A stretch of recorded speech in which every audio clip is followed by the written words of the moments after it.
Q Radio, better music and local news. Lots to talk about on the programme today, and we will be talking to you out there on the street and getting your views on what's important for you in terms of Daisy Hill. And of course the rally is tomorrow. Right now joining me on Q Radio is our very own Kieran Dunbar to update us. Kieran, this rally tomorrow at 12, lots of people going to be there. To give us an overview. Yes, it's being promoted by heavily by the council. We have Mayor Dara Hughes speaking on the news at the moment. It will start from Market Square in Newry at 12 noon. It's obviously a long-running story. We've covered it for it's been covered across the media in Newry for many, many years. It's prompted, as we know, by concerns at the planned closure of acute stroke services in the hospital. It's entitled the Save Our Services Rally for Daisy Hill. And I think we spoke to people yesterday on the street, and I think one of the things that came across was that, with this particular issue, people were concerned that this would be the slow drip dropping away of services from Daisy Hill. Now, another story we had at the start of the week, the Southern Trust are defending their proposals, and they have issued a leaflet, and that really goes through each point made by campaigners and displays those as fiction. Now, they're saying it's a medical decision. No, not 15 minutes ago, we did speak to Dr. John Simpson, the Medical Director of Southern Trust, and this is how the interview panned out. Q Radio, better music and local news. Well, joining me right now is Dr. John Simpson, who's the Medical Director of the Southern Trust. Good morning, Dr. Simpson. Morning, Kevin. Dr. Simpson, the modernisation of the stroke services, you have a brochure out explaining that. Maybe you want to talk about that first of all. Lots of people across Newry and Mourne, South Armagh, listening to this right now. Yes, as you describe it, Kevin, it is a modernisation of stroke services. And I have to emphasise it's a medically led initiative. It's not a cutback, and it's not a threat to Daisy Hill Hospital. We're quite clear about that as medics, and I've had a number of discussions with the lead clinicians in this area, and they have informed the changes that we're proposing. One of the things I think we should be clear about, if you have a moment, is to talk about what a stroke is. Well, we certainly have. Go ahead. Yes, surely. I mean, there are three important phases to a stroke. The first phase is the immediate symptoms, whereby the person feels weakness, difficulty with speech, and so on and so forth. The treatment of that phase has improved dramatically in recent years, and it is not being centralised. In fact, it has been developed and modernised in Daisy Hill. So that's the clot-busting phase of the treatment. I must say I'm very proud of the standard service that's being delivered, not just in Daisy Hill, but in Craigavon. It's a standard that would match up internationally, shall we say. So that's maybe the 10 or 15% of people who can, when they get the stroke and they get to Daisy Hill on time, they can have that clot which is causing the stroke, they can have that clot busted, shall we say. But there are people who will then suffer the brain damage with stroke after, and these are the people where the clot can't be busted. Now, in that phase of the stroke treatment, you need intensive 7-day-a-week multidisciplinary treatment. And that is the part of the treatment of which we think needs to be centralised. And that's in line with national and international standards. Now, 2/3 of that already happens in Craigavon, 1/3 of it happens in Daisy Hill.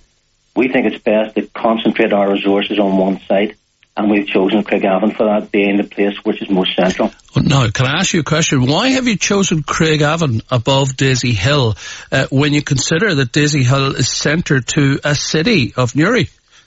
Yes, well, we have a commitment to 350,000 people in the Southern Trust.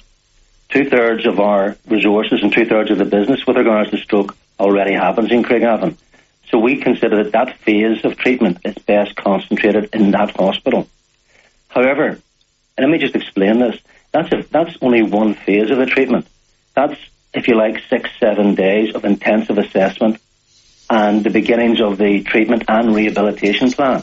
Now, people who need longer rehabilitation than 6 or 7 days will go back to Daisy Hill, into the rehabilitation unit in Daisy Hill. That is not changing. Well, why have you ignored the will of the populace? Like, during the consultation on the future of the stroke unit in Daisy Hill, 87% of the people who responded to the consultation disagreed with Southern Health Board's proposition to close the stroke unit at Daisy Hill and build a new one in Craigavon. Well, there's two sides. That first of all, we're not closing anything in Daisy Hill.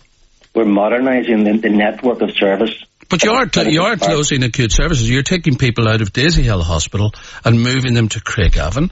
There's also a suggestion that the Southern Health Trust have said that it only takes an hour to get an ambulance to bring a person to Craigavon Hospital.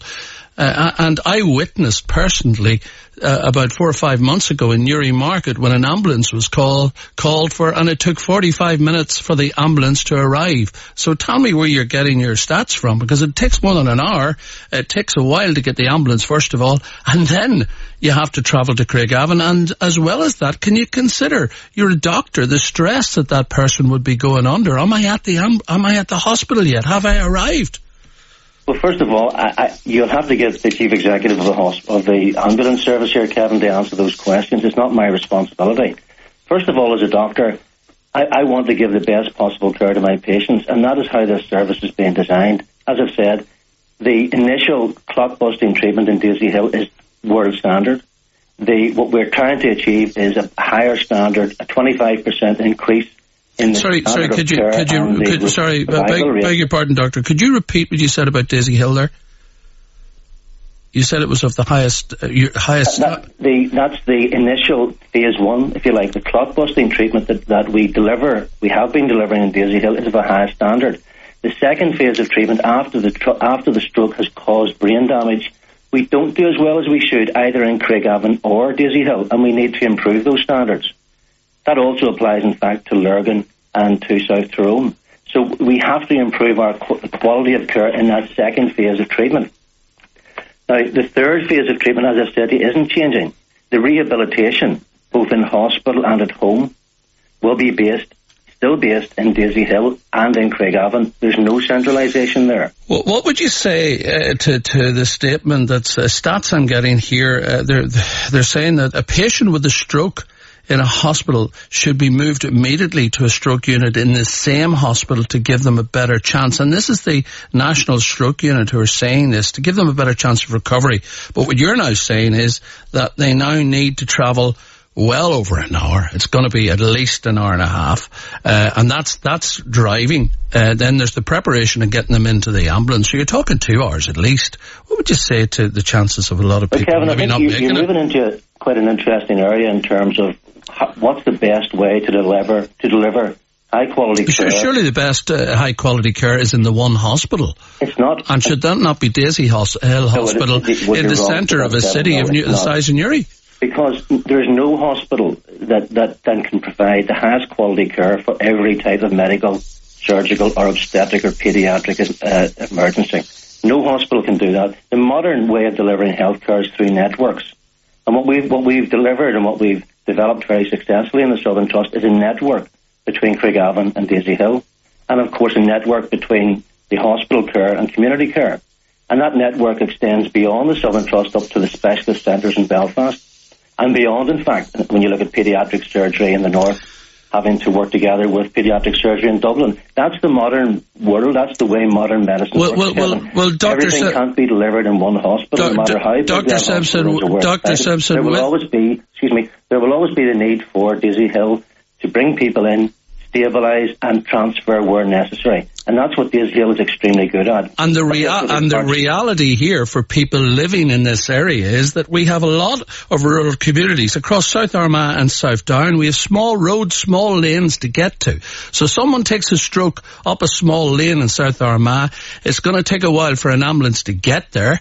Then it's going to take quite a while to get them back to Daisy Hill. And then you're going to say that then they'll have to go to Craigavon after that.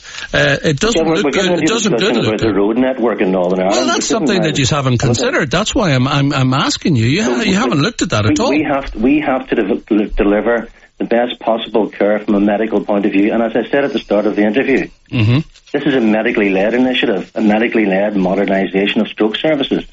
Now, the people who are protesting tomorrow, I understand their concern. I support the need to protest. But if you like, I think they're hitting the wrong mark, so to speak. The protest should be about the overall budget the money that we need for the health service. But now, even if we got all the money from the politicians and from the Westminster government that we wanted for the health service, we would still be modernising stroke services in the way that I've described to you. What would you say to the fact that a lot of the political leaders, a lot of the trade unionists, a lot of the business leaders will be there on Hill Street tomorrow protesting, and also they're looking at the reality, the logistics. You haven't addressed that, and you haven't answered my question. Well, I'm a trade union member myself, Kevin. And but forgetting about that, you haven't answered my question about the logistics. If I'm up a lane in South Armagh and I take a stroke, how long does it take for an ambulance to get there? And when it does, it has to take me back to Daisy Hill Hospital. Then you assess me, and then you've got to take me. If it's major, you're then saying, right, we've got to take this guy to Craigavon. That's 4 hours at least. Kevin, your time, it's not as though time in an ambulance is time not well spent. Your ambulances are perfectly capable of looking after you. The time in the ambulance is not critical to how we deliver stroke care. We've already improved how we deliver stroke care. We can improve it further. The time spent in ambulances will not interfere with the outcomes. Dr. John, that's a medical opinion, and I'm giving it to you. And that's the basis on which we are reorganising our stroke services. It's on the basis of a medical advice from the clinicians who are united on this, both in Craigavon and Daisy Hill. It's advice from the clinicians as to how best we can improve stroke services for the whole population of the Southern Trust. Dr. John Simpson, we have to thank you for coming on the radio this morning. You're the medical director for the Southern Trust. Tomorrow, the people will have their say in the centre of Newry, and no doubt we'll hear more from them on the programme later on. Dr. John Simpson, thank you for joining us on Q Radio. Yeah, medical advice and a medical opinion from Dr. John Simpson, and that's what he has to go on, Kieran Dunbar. Yes, I mean, that's the medical opinion. He's saying that these decisions are not based on budgetary concerns, they're based on medical opinion. Now, for many people listening, that they will not agree with that, but for many other people, I'm sure that who people have great trust in doctors and what they say and in medical science, and a lot of people will take that on board and will believe what the doctor has to say. There are other people who perhaps don't trust Western medicine, don't trust what anybody has to say. So, I mean, there are other, and that's what's going to come up. And some people will be asking themselves tomorrow, well, is this a political question or a medical question? And these are the questions that people have to ask themselves tomorrow and ask themselves when they're thinking about going to the march or not going to the march. I'm sure there'll be a huge turnout, because I'm sure that no matter what he says, that there are many people who just won't take that on board. So, but it's a huge question, and it's a huge question for the Trust. Okay, our number 028-302-69355. We went out on the street and we asked the opinion as well, and we tell you a little bit more very shortly. It's 28 after 10.